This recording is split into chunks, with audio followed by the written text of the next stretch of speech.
OMG. Hello, my friends. Today's episode is very focused on women's health, and I am excited to be able to talk about this with my guest today.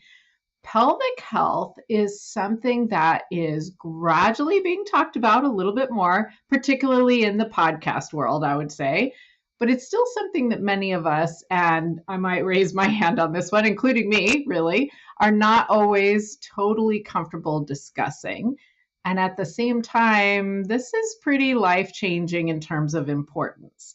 So, my guest today is going to help me out of my comfort zone and help you with a lot of great information. Chana Ross is a highly passionate holistic leadership coach, women's health advocate, and host of the She Has the Audacity podcast. And I have shared an episode of that because I was her guest as well. As the clinic director and pelvic health physiotherapist at Vital Physiotherapy and Wellness, she's a leading women's health and pelvic health physiotherapy clinic in Toronto. Chana is dedicated to empowering her team, colleagues, and clients through coaching, mentoring, and education. She is renowned for her expertise in pelvic health, prenatal preparation, and the realities of parenthood.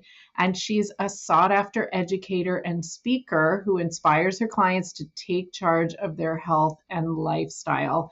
She is really a true champion for high achieving women. So I am so excited to have you. Welcome.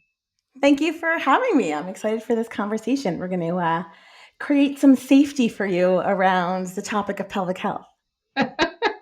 Yes, and I don't mean to make a big deal about that, but really I guess the point is it's something that we don't all sit around and talk about, right? So Yep. it's important to do that. I mean, we don't talk about it, and also, it's so interesting because we've normalized it as something that you should just shut up about. Like, don't talk about it. It's kind of our, pretend this isn't happening and just smile and act like everything's okay is sort of our norm. Um, Agreed. and Yep. I think we deserve a lot more than that. I think we do too. So let's Mhm. let's dig in. Here we go. Well, first of all, tell us, because I think people's stories are powerful, how did you end up working in this field related to pelvic health and working with women? All right. So I feel like just like all of us sort of get to where we are because of our own personal experiences, I'm no different. So I'm actually a mother of four. And after I'm like a lifelong like exerciser and movement, like passionate mover of my body. And after I had my second daughter, I was very into P90X. I don't know if anybody is familiar Yes. with that. It was back in the day when we had DVD series. I had really bought into the idea that after you have a baby, you need to get your body back. That was like a primary concern for me, was getting my body back and acting like I had never had a baby. Um, I was experiencing all of these symptoms. I was having pain with sex. I had low back pain. I had hip pain. And, I would talk with friends and they would be like, oh, well, just like have a glass of wine. And, what did you expect? You just had a baby. Ha ha ha ha. Was very into this P90X. And P90X had it was a DVD series and they had different exercises on each DVD and they had a calendar of how you were supposed to follow those DVDs. And one of them was called plyometrics, which is like high intensity jumping type exercises. And one of the exercises that they had you do was called a rock star jump. And in the rock star jump, you got to embody your inner rock star and you would hold your guitar in one hand and strum it with the other. And while you were jumping up in the air and kicking your feet to your bum, just like a rock star would. And every time I landed, I peed my pants. And I was like, something's not right here. And I went to my doctor, and I love my doctor. She's very well intentioned. She covers all the bases. She sent me for an internal ultrasound. And guess what? Everything looked normal. And she told me everything was fine. But I really did not feel fine. And I think that the more that I speak to clients, the more they speak to women, this is literally the experience that they have. They're told, what did you expect? You had a baby. Or what did you expect? You're going through perimenopause, or what did you expect? You're postmenopause. This is what our bodies do. But, women's bodies fall apart. Just have a glass of wine, just throw on a pad and go on with your life and pretend like it's not happening. Just like we talked about earlier. Don't talk to people about it. Just smile and act like everything is perfect. As long as you look on the outside like everything is fine, be really, really thin and get your body back. Even if it's not functioning on the inside, just shut up about it. And I think that my doctor, I really think she didn't have the resources she didn't know what to do. And at this time, I was working as a physiotherapist in an orthopedic clinic. We were working with people with back pain and neck pain and sports injuries. And one of my friends at the clinic, one of my physio friends, was getting trained in this area called pelvic floor physiotherapy. And this was my daughter. Now my second daughter is 13 years old. So this is 12 years ago. And she was telling me all about it. And what is a pelvic floor physiotherapist? A pelvic floor physiotherapist or a pelvic health physiotherapist is a physiotherapist who has extensive background orthopedic knowledge. We know we're trained like any other, but we have a special designation to be able to perform internal vaginal and rectal assessments to assess the pelvic floor muscles. Mm. Think about pelvic floor muscles, we think about Kegels, right? And you think Yeah. that's all we've ever been told is just a Kegel. Right? These muscles are important for continence, for making sure you're not leaking urine or feces or gas when you don't want to be. They're really important for healthy sexual function. They're really important for pumping the blood from your lower extremity up to your heart.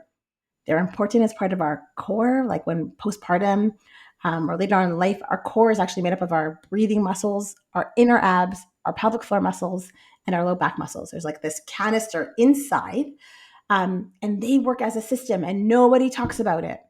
And so when people are saying like, I don't feel like I don't have my abs back, well, we got to start really, really internally.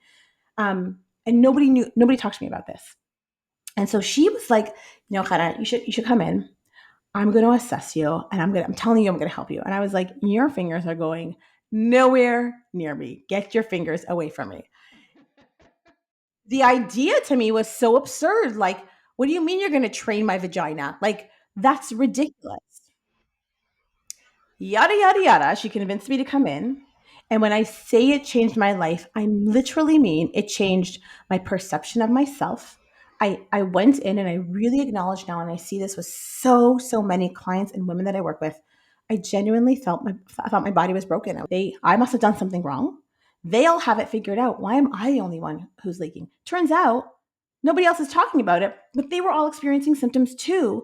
I was the proactive one who was searching for answers and who was open to having the conversations. But everybody else they're suffering in silence, actually.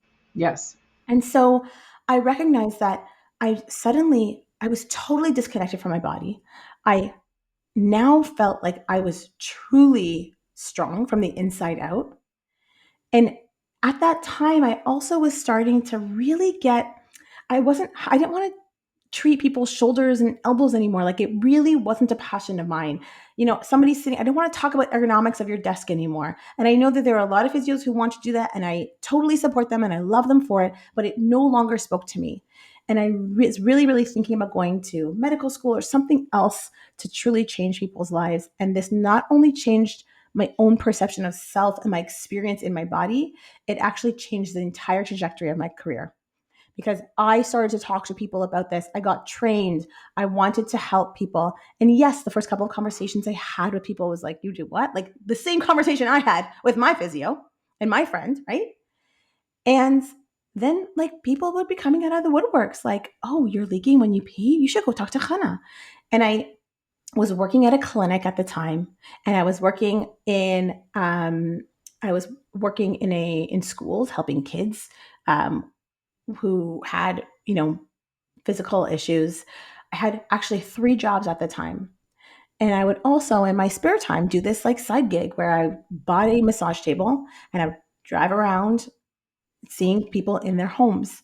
It was just a thing that was my passion project. And I had to start to quit these other jobs, because slowly, like, it turns out there are a lot of people who are experiencing this and who feel very, very broken, very disconnected from themselves and their bodies. They feel like they're they're never going to be whole again. And it turns out that all we need is a little bit of support, a little bit of guidance, and we are stronger than we ever thought possible. And I started to travel. I quit all my other jobs eventually, and I was traveling around, and I know I had a lot of road rage because I was my like I had 3 young kids at the time. Because by the way, I got pregnant again, and I had another child, and I would drop my kids off at school, go drive around all day and see clients, come pick my kids up, take them to our extracurriculars, give them dinner, put them to sleep, and then I'd go out again to go see more clients. Whoa. And Wow. it got to a point where I was like, all right, I need to find a place because I need people to come to me because the time driving from place to place was taking up too much time. And I decided to, so I rented a space. And then my day got, I would arrive there at 8 o'clock. I'd see clients till 7. I suddenly had to have other people pick up my kids. And I was like, there's a lot of people who need help. So I made my first hire. And all of a sudden, not only did I have a business, but I was an employer. Right. Started, and as we started to help more and more people, I had to move out of being in the business. I do see clients once a week still. I spent a lot of my time training my therapists and training and speaking about this so that women know that there's hope. Women know that they are whole, perfect, and complete exactly as they are, and they just need a little bit of support. And I really, really, as I started to grow this business, then, as the owner, people would think that like I'm the best, which at this point, like I see clients less than my other physios. But I really attract a type A perfectionist, high achieving type of woman. And I really started to understand this is not only about the pelvic floor muscles. The pelvic floor muscles, they engage very deeply with our nervous system. And if your nervous system is fried, you're just going to be like, this is just your body's tell that you're leaking, right? Or you have urgency. You feel like you're going from 0 to 100 when you have to go to the bathroom, or you're the type of person who knows where every bathroom is everywhere, or you're on Zoom calls all day or in meetings. And in between every single meeting, you have to rush to the bathroom. Guess what? That is your body's response to what's happening in your nervous system. And so I started to talk about the nervous system, and we treat now from a biopsychosocial model of care, which means your biology, your muscles, your tendons, your ligaments interact constantly with your psychology and the social determinants of health, your network, all the other social determinants of health. And we had to go big picture because teaching somebody to Kegel teaching somebody to actually relax their pelvic floor, which is what we do more often than teaching them to Kegel, it's not enough. Because if their cup is full and their only way of maintaining control is to grip everything in their body just to keep on keeping on, we need to give that nervous system capacity. Yeah. Wow. So that's an amazing story. And if you saw me, listeners, half the time my mouth was hanging open as she was saying various things. So I'll just tell you that since you can't see me. But so many things in there. First of all, I fully agree. Our own stories are always powerful, as I said before, and tend to be kind of how we end up getting to something that we really love to do because we had to deal with it ourselves and we had to figure it out ourselves. Yeah. Yeah. And I know so deeply that feeling that the clients come in with, Yeah. feeling so broken. Yeah. Absolutely.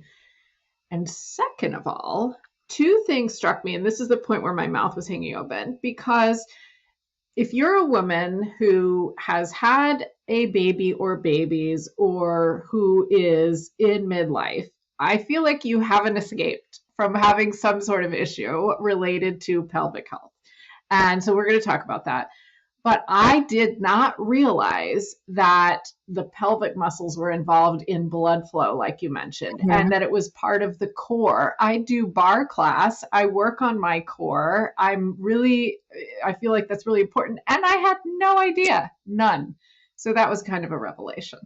Yeah.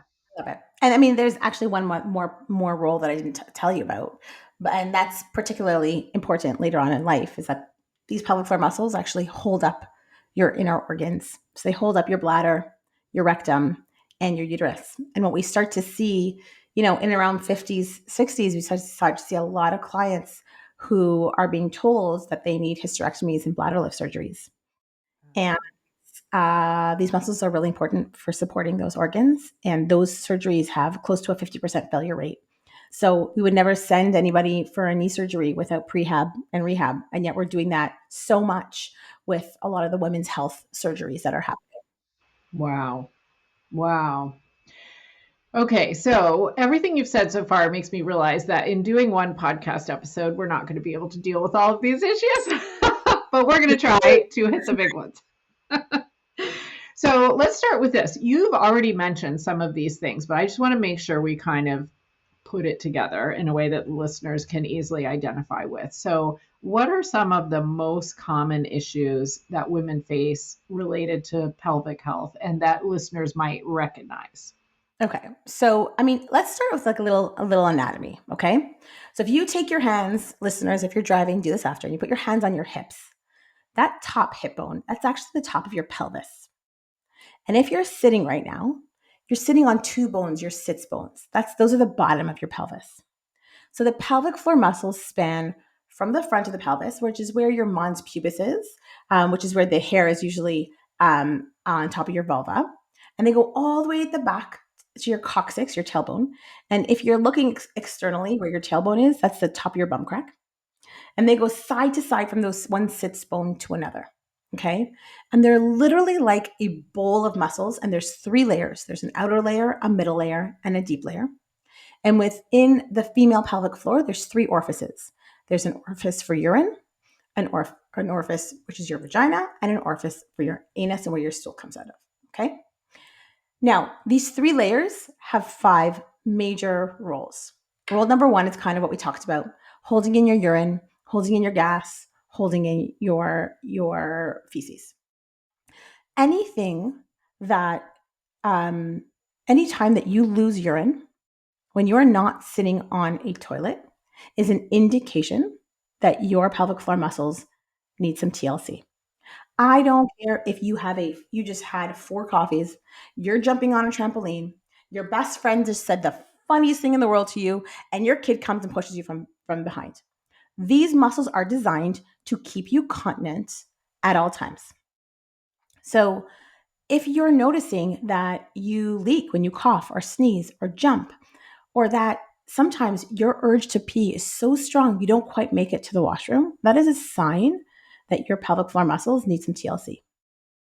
Likewise, something like frequency, where you're like a frequent flyer of the bathroom, right? We want people to be urinating about 5 to 8 times a day, including the evenings. Okay. And, and if you're going more often than that, that's a sign that you can really benefit from pelvic floor physio. The other piece that is really, really important here is that urgency that we sort of touched on. That over time, like your bladder is a muscle too, and it just fill throughout the day. It has a very deep relationship with the pelvic floor. And when that bladder fills, it sends a message to the brain. It says, I'm full. You should be able to walk to the washroom slowly and calmly, sit down on the toilet, and release your urine. And if your brain only goes from we got to go right now, there's no like slow, gentle, oh, you start to notice your bladder's a little full. Okay, I'm okay. And then it fills up and then you can gently, walk slowly to the washroom. If that sign that your bladder is full, it goes from like that 0 to 100, where it's like, go now or you're not going to make it, that is also a sign. And these are things that we've normalized, right? Oh, I Yes. have a small bladder. I really, truly thought I had a small bladder. Well, guess what? We see clients all the time who think they have a small bladder. We get them urinate, like we can train their bladders to urinate 5 to 8 times a day, and we've done nothing to change their anatomy. Right. So Right. these are these are things that we've just been told over time that aren't necessarily true, that just minimize our experiences, and then it limits our ability to actually function well because we think there's nothing we can do. But likewise, just the same way that we should be able to hold in our urine and stool, we should be able to release it. So if you're somebody who poos really infrequently, if we can't, those muscles should be able to hold in, grip and hold in the urine, but we also have to be able to relax and allow out that urine and stool. So if you're somebody who feels like you pee and you stand up and you still think you're full and you have to sit down, Mm, that's a sign these muscles are not relaxing properly. So okay. urinary retention, right? Symptoms, people who think that they always have a UTI, but they're testing negative, that's a pelvic floor issue very often. So Wow. there's a lot of pieces um, around stool and urine. We like to talk about poo and pee a lot. I like to say, the start of your digestive system is your mouth, but it actually ends in your pelvic floor. It ends in your anus. So if you're doing all the things like, you're drinking all the water and you're eating all the fiber and you're still having issues with bowel movements, or gas or stomach pains, it's time to look at your pelvic floor because the door is closed. It's not coming out. So that is really interesting because I have interviewed a naturopathic doctor on the podcast and we talked about gut health. That was our topic. And she was saying, it's so important that we're eliminating every day and that a lot of people aren't. And she was talking about what we need to be eating and all of that, which is powerful. Yes. So However, I never realized that there could be another issue.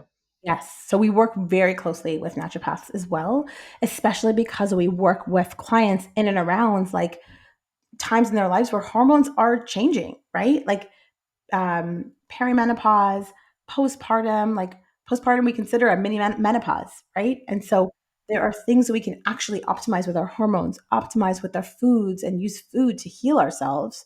Um, and these things work really well synergistically. Interesting. So, and the other thing that I wanted to talk about, so job number one is that continence piece, right? But then there's also sexual health, and people do not want to talk about this. Okay, Correct. um, the muscles in our pelvic floor, we really only think about them in terms of Kegels. Kegling is a contraction of the muscles. It's like doing a bicep curl. Yes. So all we're told all the time is just curl more, curl more, curl more, curl more.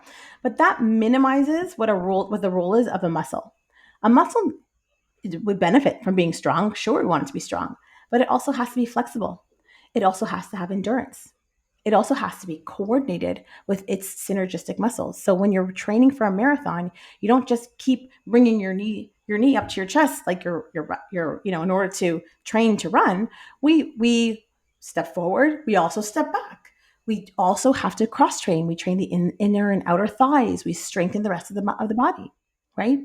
And Yes. so when we simplify this as just Kegel, all we're doing is teaching somebody to contract their pelvic floor. Most of the women that I work with actually get a gold star on their chart when it comes to contracting their pelvic floor. What they don't know how to do is actually how to relax it. What Huh. they don't know how to do is turn it on at the right time. If I have a really strong pelvic floor, but I sneeze and then it turns on, I'm still going to leak. Strengthening that muscle is not going to help. We have to train it to turn on at the right time. We also have to train it to work with those other core muscles that we talked about because they actually work synergistically. So we don't train the pelvic floor without actually training the breathing diaphragm. We don't train the pelvic floor without training the innermost abdominal muscles and the back muscles. It's a system. So training just the pelvic floor is like training a finger and wanting to work on grip strength. We train the whole hands together. The other piece here is that when it comes to sexual health, if those muscles are weak, if they're not strong enough, you're going to have a lack of sensation with penetration, and an inability to orgasm or lack of sensation with any sexual activity. If these muscles are on too much, we actually start to see pain with penetration, pain with sexual activity, and also inability to orgasm. And we've normalized so much that women don't have to orgasm every sexual encounter. And if you don't want to, that's totally up to you, and that's with you and your partner. However, if you're having sex with a man, he's going to be orgasming every single time. And yet, if these muscles aren't working well, then you're not orgasming if you have weak muscles, and you're not orgasming if you have tight muscles. And yet we assume that it's because of they're too weak. So then we go on to strengthen more. But if you are somebody who has not been assessed by pelvic floor physio and your muscles are too tight, you're actually making these things worse. And most people don't Kegel properly. We actually have different areas of our pelvic floor: the front, the middle, the back. And many clients of ours are really, really tight at the back and weak at the front. And they have to learn how to relax one part and strengthen the other and have them work all together. And so we're so quick to be disheartened by what's happening in our bodies. And if we just had that little bit of insight, I always say a pelvic floor muscle assessment should be the most empowering thing that you do. We want you to understand what's happening with your body. I'm not going to fix it for you. I'm going to give you insight.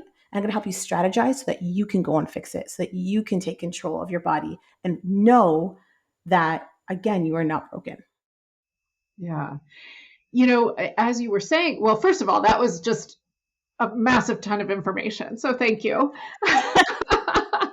Second of all, it just made me realize more and more that we do let this be sort of shrouded in mystery. And maybe part of it is that, like, as you're saying, Kegels, I think probably every woman knows what that is. But now I'm thinking, do I really know? Like front, middle, back? Like, I don't know. And it's not like the bicep, right? Where like I can tighten my bicep and do an exercise and I can feel it and I can see it. I know exactly where the muscle is. Yes. This is like a mystery inside that we don't know. And there are a lot of biofeedback devices now that you can like actually insert vaginally, and you can contract and you can relax. Now, some of them will let you know if your muscles are too contracted. There are some more advanced, I will say, devices that will give you insight and say like, oh, go see a pelvic floor physio. But if, for example, if your pelvic floor is already contracted and you insert one of those devices so that you can strengthen your pelvic floor, quote unquote, and your bicep is already contracted and you're trying to contract more, those devices will actually tell you that you're weak because an already contracted muscle cannot contract anymore, right? It's not going through full range of motion. So having an assessment done by a well-trained pelvic floor physio is really, really valuable. Yeah, good point. Good point. And I'm trying to decide which way I want to go with my questions because there's so many places to take that. Is this now a field where, let's say, our listeners are not located in Toronto, they're located all over the place, a lot in the US, a lot in the UK, Canada, and other places. Is this a field now where there are more and more people who are well trained that maybe would be, within our reach to find them? And how would we look? So more and more all the time. I will say, like, even I'm in Toronto, Canada, and I run a mastermind for pelvic floor clinic owners because um, to get trained in pelvic floor physio in most places, it's a weekend course. So there's really a difference between somebody who dabbles in this and someone who does this all the time. The clinic that I run, this is all we do. So we, for example, have online programs for people all around the world. Um, and those are really great for many people, but some people just really need that one-on-one assessment. And so, in the different areas of the world, there are different governing bodies, and there's different programs that train the pelvic floor physios. And so, my recommendation is to look at the different colleges. Like we've got the Ontario College of Physiotherapists in Toronto or in Canada.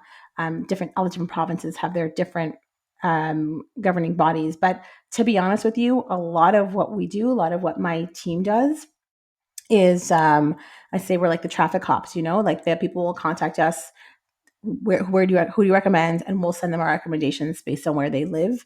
And there's in the US, there's the American Physical Therapy Association. I forget what you call it. Yes, physical therapy. Yes. And they have a section on women's health there. Um, and so people can search there. You can search by your zip codes. And internationally, there's within, it is a fairly small small community still. So many of us know different places. You know, there's a lot of great teachers teaching in different areas. And so a lot of us know the different our friends who are deep in this work as well. Um, and so I will say it's a growing field. Um, and also you want to speak to somebody who has had experience. So word of mouth is always the most important. Um, you know, it's okay to try somebody you find off of Google, but if you know someone who's done pelvic floor physio and has had an amazing experience, go see the person that they've seen. Yeah. Uh, Tried and true Yeah. is really important. Well, you know what? Doesn't that mean that we should just be talking about this more as we're doing now? There you go. It's a theme. So, okay, so let me come back to more advice. I just wanted to put that out there because I feel like maybe people are listening and they're thinking, "Oh, that's me. Oh, that's me. Oh, what do I do? That's me." People can always reach out to me on Yes. Instagram, and I'll navigate that with you. Love it. And I'm going to ask you to give all that information in a little bit for sure. Love it. And of course, now I'm looking at the time, but we are not stopping yet. We are going to keep going for a little bit. So, when you said that a lot of us have issues related to relaxing these muscles, so I do an exercise to fall asleep at night where I kind of work my way from my feet all the way up my body, relaxing my muscles. Progressive And relaxation. yes, is this something where we can kind of learn to relax our pelvic muscles and feel that in the same way that we feel, relaxing our legs or whatever it is? 100%. Now, one of the things, I'm not going to say it's working against you, but one of the things we have to overcome initially when when we're working with the pelvic floor is that so many of us just want to ignore this area of our body, right? It's yes, they're muscles like any other. However, there's a lot of pieces to this where there is shame involved for many people. There's years and years and years of social conditioning to just, ignore this area. It's shameful. Don't think about it. And what that does is in our brain, there's something called a homunculus, which is a representation of every area of our body. And if we ignore the area, it's really much harder for our brain to connect with those muscles. And so a lot of what we do initially is actually just learning to connect to that area of our body, learning to find it. Going to some of our clients, they can't Kegel because their brain doesn't even like it. It's just hard to find, right? They're just like, Ignore this and move on with my life." So learning to relax, we use a lot of visual cues so that we can start to learn to connect to that area. And when we're using the visual cues, often in clinic, I'll assess somebody internally and we'll try a couple of different, we do it with breath, different visualizations on the inhale and see which one actually produces a relaxation of those muscles. So naturally, when our core is working well, when we take a diaphragmatic breath, our diaphragm is sort of an upside down U shaped muscle that sits at the bottom of our ribs. And it's actually part of our cardiorespiratory system. So when you take a breath in, it actually contracts down into a U shape and it allows your lungs to take in more air. So it creates more space in your lung capacity. And as you exhale, it springs back up into that upside down U shape. Now, this core that we talked about, the diaphragm at the top, the pelvic floor at the bottom, the inner abs at the front, and the inner back muscles at the back, that is not only our stabilizing system, it's actually our pressure system as well. And so, as you take a breath in, that diaphragm pushes down, but this is a closed pressure system. So, what happens is as you breathe in, all of your internal abdominal organs, your stomach, your spleen, your kidneys, your intestines, they actually all push down. And in a well functioning system, it pushes into the pelvic floor and allows the pelvic floor to relax. The pelvic floor receives that pressure. And as you exhale, the diaphragm springs back up and the pelvic floor should gently engage naturally, like without ever having to think about Kegling, Kegling, Kegling. When we're training a Kegel, we're training, strengthening these muscles. This is one of the first places that we do train it. We train it on the exhale.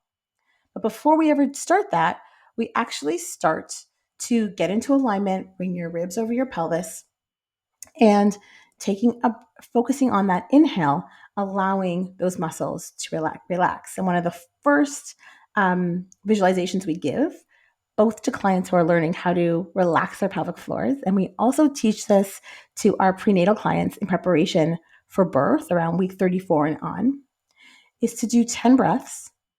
We slow them down. So we ideally want them to be a 4 to 6 second inhale. So that might take a couple of breaths for you to get to that slower pace. And as you're inhaling, you're actually visualizing a flower blooming down and out of your vagina or your anus.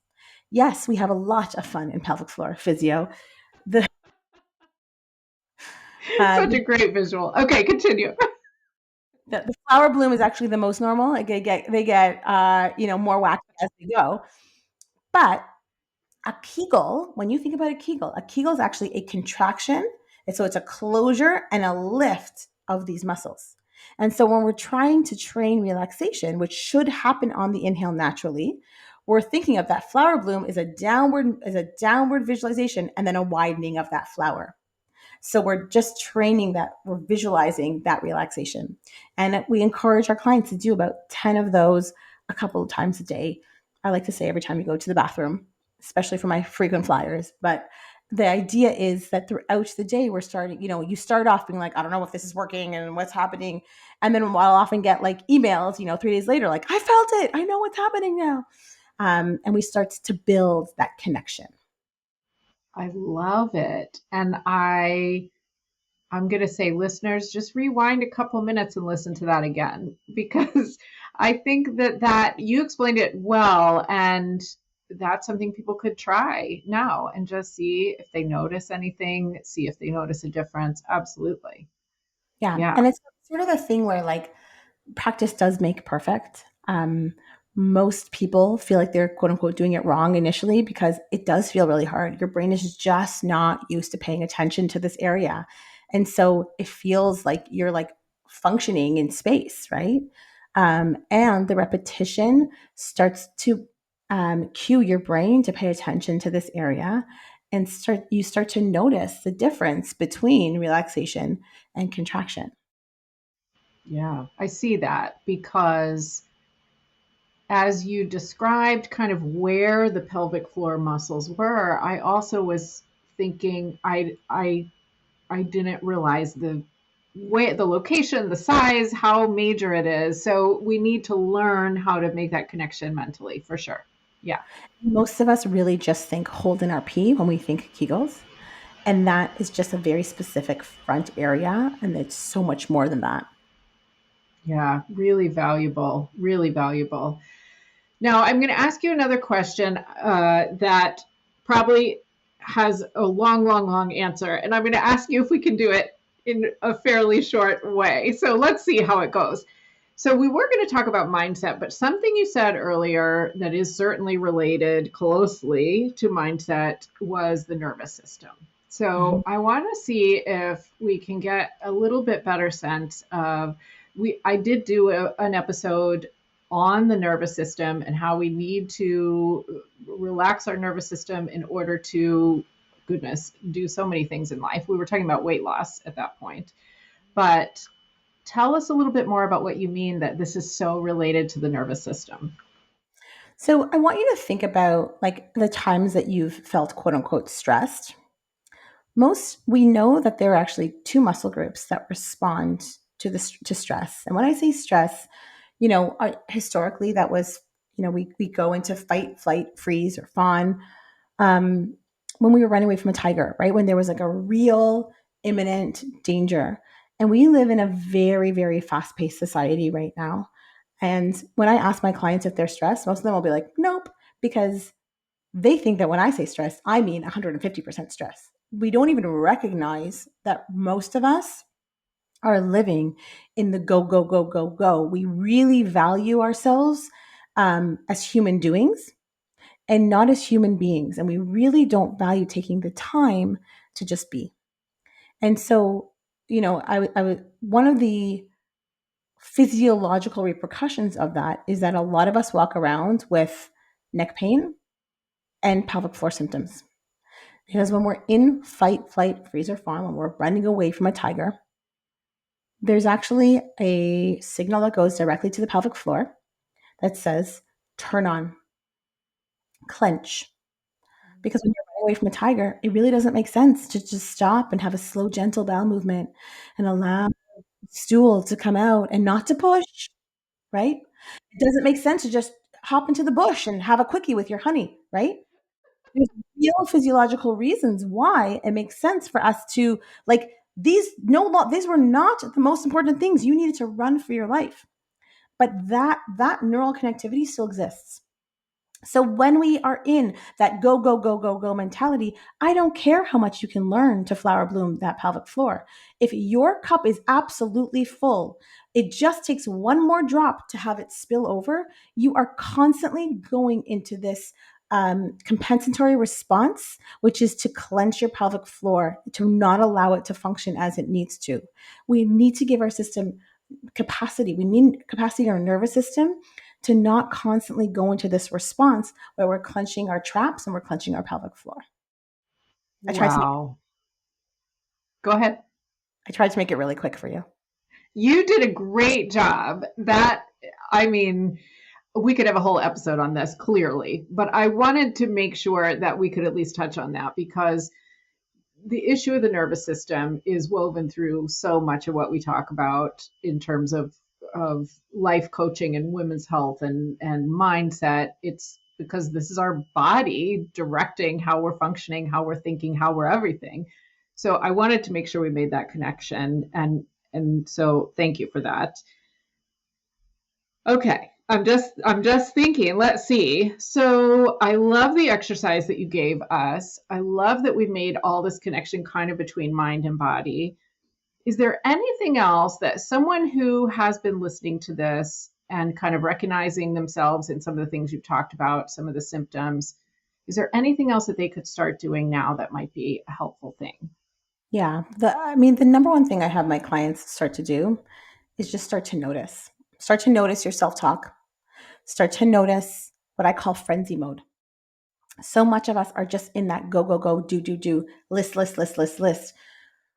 And when we start something new, we inherently go into a state of like this, we're doing it wrong. Something wrong with me. I'm never going to be successful. I can never do this. We come from a perspective of I'm either good at it or I'm bad at it. And we haven't really learned how to be crappy in order to be good. Right. I So get we that completely. fixed mindset versus a growth mindset. And one of the, because this area of our body is really something we've never thought about, it's really something we never paid attention to, it is going to be hard at the beginning. And one of the things that I love, love, love to do for my clients is I always tell them, like, listen, when we are done, you are going to be an advocate for pelvic health. You're going to, like, this is going to change your life and you're going to want to tell everybody about it. Please don't tell people how much work goes into it. And the work is not hard. Like we integrate the homework into their day. I'm not saying go do this for 45 minutes, but it's work that at first is like drip, drip, drip, drip. It's a Pun slow. intended. Yeah, I know. Pun intended. I love, seriously. And it feels so woo woo. People are like, okay, I'm gonna breathe, and then what? When am I gonna get into the? I want to get into the planks. I want to get, and I'm like, no. Like, we really get to create balance, and our brain is not used to the being part. And so we just think we're doing it wrong because we're used to going hard and going fast and going strong. And in order to bring balance to our lives, to our pelvic health, and to really our mental health, it does require slowing the F down, which is what I tell each of my clients. Otherwise, you're not going to be successful. Doing this hard and fast is the opposite of what your body needs. And it feels really uncomfortable. Such a great way to wrap that up. Thank you. Everything really is related. And that being said, I want to make sure to give you a chance to tell people where to find you because we've scratched the surface here. And I feel like I'm leaving listeners going, well, wait, what do I do if I have this problem? I have that problem. What do I do? So we have our exercise to start relaxing, which is a great first step. But how can people connect with you and find you in general? So you can find me on Instagram. I'm on Instagram at Chana Ross PT, which is spelled Chana. Ross, as in Sam, PT. Or you can find me at Vital Physiotherapy and Wellness. And we have incredible offerings happening right now. We are launching our Leakless Method, which is our 6-week program to become leak free. It is a virtual online program. We are literally going to teach you everything that you need to know aside from having a one on one in clinic experience. It's all the education. We're just going to build so much on everything we just touched upon today. And what we know is that nobody knows anything about the pelvic floor. And I really believe that our leakless method is what every single woman deserves to know. And it's not hard. You just have to be willing to try. And they can find that on your website then. Or on our Instagram. Our website is vitalphysiotherapy.com. But most of our stuff is just tagged in our Instagram as well. Perfect, perfect, perfect, because I know people will want that for sure. Awesome. Well, let me not forget to ask you the last question, which is probably not nearly as important as everything we've been talking about, but I need to add a song to the nostalgia playlist. And so tell me a song that just brings with it good memories for you or makes you feel nostalgic. Oh, okay. Just coming to mind right now is Sweet Caroline. Love it. Yes. Every time that comes on, everybody puts their links arms and we all sing it together. And it's just like such a positive, happy song for me. I love it. I don't have that on there yet. And I'm just kind of swaying as we're talking about it. So yeah, absolutely great. There you go. You don't want me to sing, so I'm not going to do that. Well, Chana, thank you so much. This really is going to be impactful for a lot of women. I know that it is. And that's just a powerful thing for both of us to be able to go out into the world and do. And so listeners, reach out to her, find out more information. And I hope this has been helpful. Thank you for joining me. Thank you so much for having me. This has been a lot of fun. Great.